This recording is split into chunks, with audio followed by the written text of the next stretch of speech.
black screen on your Acer Iconia One 10 doesn't always mean the device is beyond repair. We will troubleshoot boot problems, restore system files, and use built-in recovery tools to bring it back to working condition. A lot of errors pertain to this problem, and we're going to go ahead and jump into what should hopefully be a pretty straightforward process, guys. And we're going to go ahead and jump right into it. First thing I'd recommend doing would be to actually go ahead and boot to the troubleshooting utility on Windows 11. So if you do a hard power off 3 times in a row, Windows should automatically attempt to launch the startup repair utility. And if it doesn't find anything, it will give you the option to select advanced settings, in which case it will take you to a screen that looks like this. Now, if it does not take you to a screen that looks like this, or you're unable to get to that, you can also download the Windows 10 Media Creation Utility, or Windows 11. They probably will make a creation utility for Windows 11 at some point. And it doesn't really matter. You can actually run the Windows 10 utility on Windows 11 as far as I'm aware. And you should be able to run the troubleshooting utilities built in within it. So you just would go ahead and download it to an ISO file and then burn it to a DVD or USB. It'd have to be about 4 gigabytes or more. It couldn't be a small USB flash drive, and it couldn't be a CD. It'd have to be a DVD. And then you'd boot your computer from it. So depending on the computer manufacturer, you'd have to tap a different key on your keyboard in order to launch that menu, in order to select what boot drive you want to go off of. So it could be anything between the escape key, F2, F8, F12, for example. And those are the function keys on the top of your keyboard. So you may have to just do a little bit of trial and error. Shouldn't take you more than a couple minutes. Googling it would probably be best before you even begin. But anyway, we're ready to go ahead and jump right into it. So we're on the choose an option page. So these will look very similar whether you're booting from it directly within Windows itself, or if you're plugged in a USB flash drive with the media creation utility installed and you selected the recovery option. So when you are setting up your Windows 11 installation or Windows 10, depending on the drive you're using, there should be an option to repair your computer in the bottom left corner of the dialog window, one of the first screens that comes up. You go ahead and select that, and then it would take you to a troubleshooting screen like you see here. And you want to go ahead and select troubleshoot, reset your PC, or see advanced options. And then there are going to be a whole bunch of options in here that we're going to explore in today's video. The first one, we're going to actually go underneath advanced options, and then select startup repair, fix problems that keep Windows from loading. So go ahead and select that first.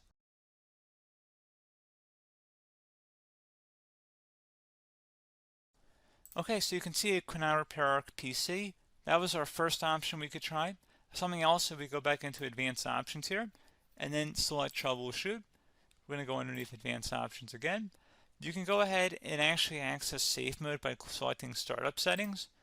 And then if you select the restart button, you have the option on the screen, select safe mode with networking, which will give you a key on the screen. It'll tell you which key to press to enter that.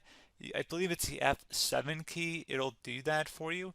I'm not going to go over that in today's tutorial because I don't really want to go into safe mode, but you're more than welcome to attempt that by going into here and then selecting restart. Again, it'll launch another screen. It'll say what key do you want to press, and it'll give you like 7 or 8 different options, and you want to select safe mode with networking. There's also an option for a command prompt too, but that's going to be something we're going to cover later in this video, and we don't even have to go through that in order to access it. So that's why I'm not going to really push for that, because unless you know exactly what's causing the problem, you probably don't need to go into safe mode. Unless you're trying to recover files, in which case then you definitely can go into safe mode, but we're trying to actually recover our computer here. So I hope that makes sense. Something else we can also try here as well would be to uninstall updates, remove recently installed quality or feature updates from Windows. So if you go ahead and select that, you can uninstall the latest quality updates, which generally is the more day-to-day updates. Feature updates are the less regularly released ones, like the big ones. I would equate it to service packs in like Windows 7 and Windows Vista and Windows XP. So larger updates that occur once or twice a year at most. And the quality updates are more just a regular update. So probably obviously it'll take longer if you're going to try and uninstall the latest feature update versus quality update. And maybe you don't need to go back that far. So just giving you guys a couple of pointers with that. Something else you can also look at here, and we're going to jump into the command prompt in a little bit, but you can select System Restore, which will use a restore point recorded on your PC to restore Windows. And this is something I would highly recommend here, guys. So select Next. Assuming you have a restore point saved on your computer, you go ahead and select the most recently created one, and you'll select next, and then you'll select the drive. You shouldn't actually have to select the drive. You can scan for affected programs, but we're going to keep it all default here, and then we're going to select finish. So once started, system restore cannot be interrupted. Do you want to continue? I think we're going to select yes. I don't think we have anything better to do on our computer right now, so just give it a moment here to initialize. It will take a couple minutes to run, obviously depending on how large your hard drive is and how much is saved on the system restore point. So just give it a couple minutes here.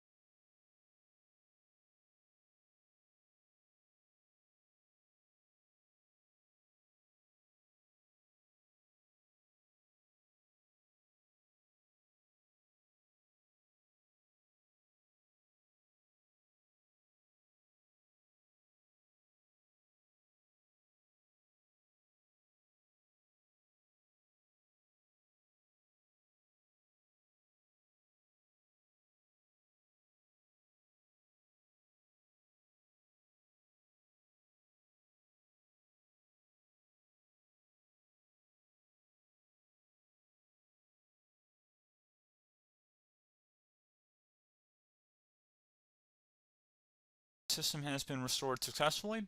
We're going to go over a couple different methods in addition to that if that did not work. So I'm just going to pause the video and we're going to start back on the recovery screen that we started with. Okay, so a couple other things we can try here too. If you go back into troubleshoot, you can select reset your PC, while you choose to keep or remove your personal files and then reinstalls Windows. You can select to keep my files, which will remove apps and settings but keeps your personal files. You can also select remove everything, which will remove all of your personal files, apps, and settings.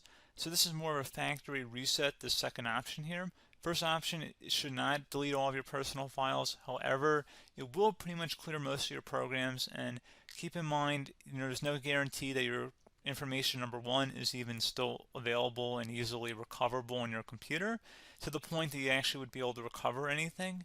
And the second point is that there's always a chance that it won't actually recover and it will just do a factory reset anyway.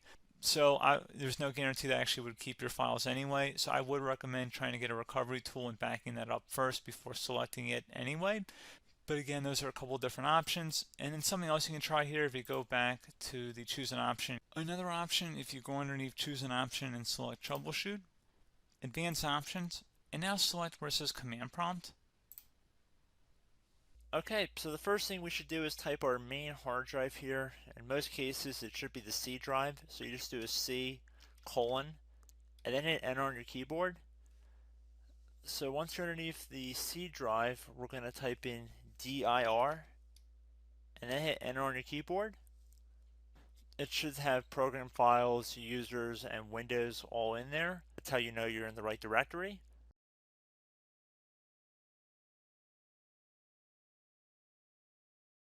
In some cases, it might be the D drive as well, so just keep that in mind.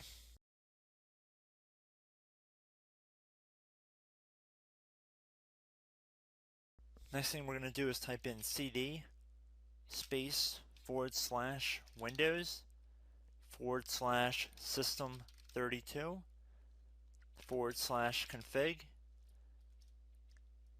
and then you're going to hit enter on your keyboard.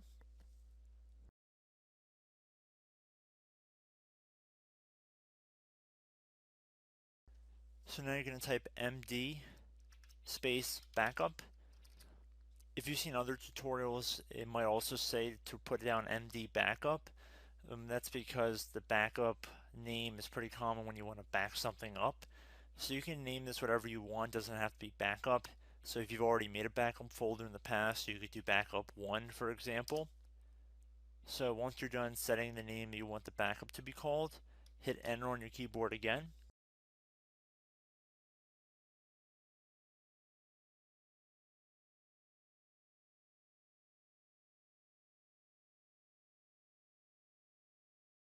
At this point, you want to type copy, C-O-P-Y, space. Then you want to do the star symbol above the 8 key. Then do a period or a dot, whatever you want to call it. Then another star sign, and then another space, and then type backup, and then hit enter on your keyboard.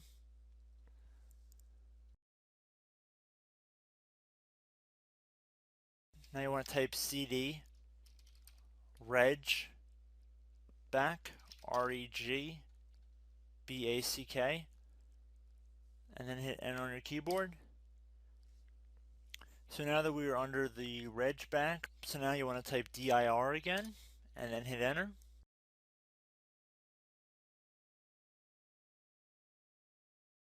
So now at this point we're going to type copy again. So copy, space, star sign, dot, another star sign, space, and then 2 dots. So we're going to type copy, space, star sign, dot, sign, star sign, dot, dot, and then hit enter on your keyboard again. So for overwrite, you want to overwrite all. So type A on your keyboard, so capital A, and then hit enter on your keyboard.